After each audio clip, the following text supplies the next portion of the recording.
Здравствуйте! Всех приветствую на своем канале. Сегодня будем заводить этот движок Хлор 2,5 с карбюратором от 5-кубового японского мотора. Этот самолет был в предыдущем видео. Ну, вы видели его только фрагмент этого видео. В скором времени, где-то в субботу. По субботам мы планируем выезды. Возможно, в субботу вы увидите нормальное видео этой ДВС-ки. Это аппаратура Ласкаев СС6, топливо дизельное для компрессионного мотора, ну и заправка. Так, сейчас заправляю двигатель, точнее мотор, точнее заправляю бак. Ну вот мы переместились в другое место, потому что там одежка висит. Не надо, чтобы выхлопом завонялось. Вот. Снимать будет моя сестра Настя. Снимать просто даже. Включаю аппаратуру. Вот, сейчас. Поменяем модель.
Сейчас мы заведется.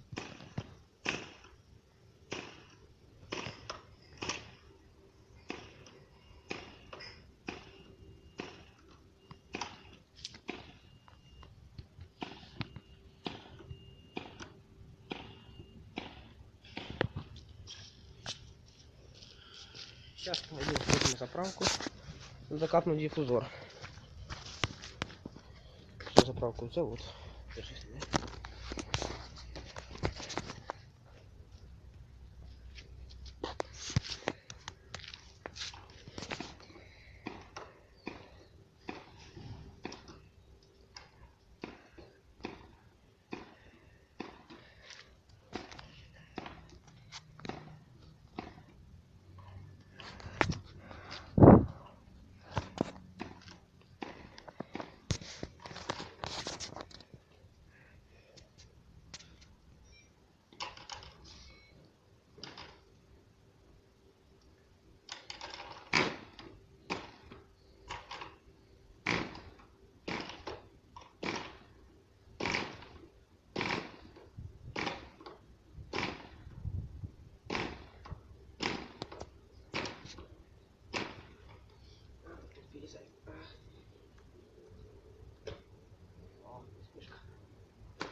Ну и заглох.